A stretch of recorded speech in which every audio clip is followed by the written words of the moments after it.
All right, good afternoon and welcome to the 12 News Connected Desk. I'm Keith Grant. We've got meteorologist Adrian Campa here with us on this Thursday afternoon. A week of rain. It looks like the storms will continue at least through this evening, right? Yeah, we're still setting the stage for an active weather pattern even into next week, so that's the good news. We really need that moisture with the ongoing drought.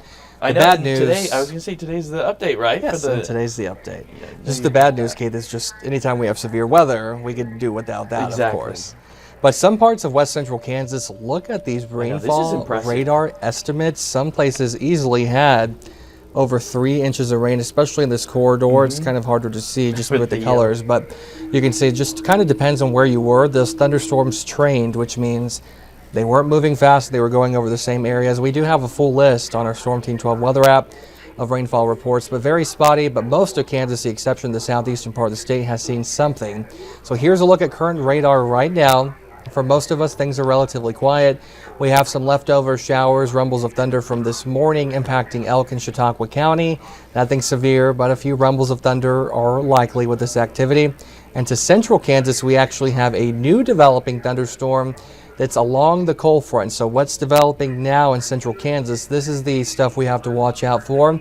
The main threat will be large hail and some gusty winds. So we do have most of Kansas in a level 1 out of 5 severe weather risk.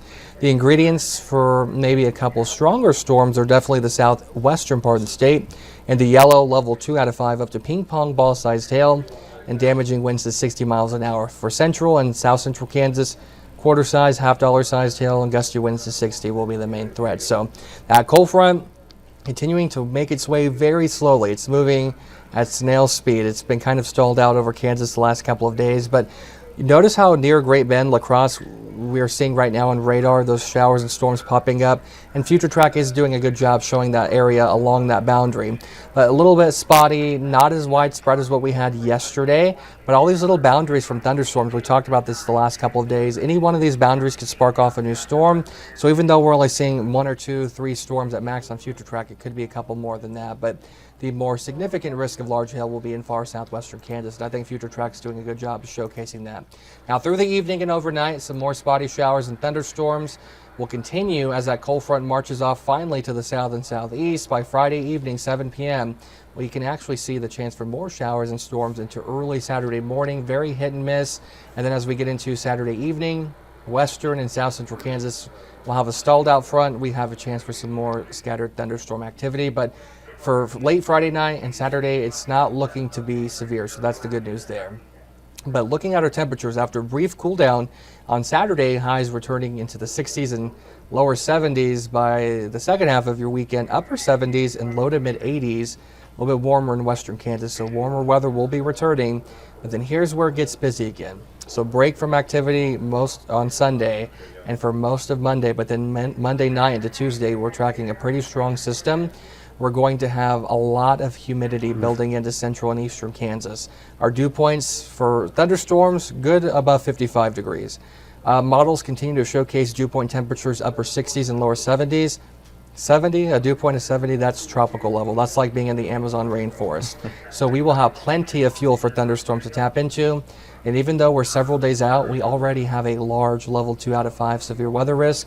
And brand new Kansas City northward to Minneapolis, a level 3 out of 5. Not something you see this often. So it's likely going to be a busy start to the week next week with severe weather. Damaging winds, large hail, and even tornadoes will be possible. So very important you're staying up to date. Now, our drought map. Despite all that rain we had, not much changes. 81% of Kansas in drought. It's some improvement from the last couple of months. At one point we were 96% just about a month ago. So we'll take the little wins where we can get them. And 63% of Kansas in moderate. And we did have that shrinkage of the severe level 3 out of 5, but still a lot of work to do. We'll take all the rain we can get. All that widespread activity that fell yesterday in western Kansas, that should be taken into consideration for next week's drought map. But have some cloudy skies, and then actually in Hayes, this is a cool sight. Yeah. That's actually the cold front. Oh, okay. So you can see that line of clouds. It's pretty cool that you can see. So that's why anybody ahead of it especially has a chance at a couple stronger storms. So have to be on guard. Southwest, central, and south central Kansas. That low tonight at 56 here in the metro, 41 up in Colby. And looking ahead to your Friday forecast, mainly cloudy skies. Can't rule out southern Kansas, a morning shower, rumble of thunder, but 68 by the afternoon. 57 in Colby, 60 Hayes, a gloomy day. And looking ahead over the next few days, Active weather continuing. Even midweek on Wednesday into Thursday, a chance for some showers and storms next week, but we're still a ways out from that. Details are still fuzzy, but really watching out for the risk of severe weather this evening into the overnight. A break from thunderstorm activity Friday, no severe threat on Saturday with the stormy skies.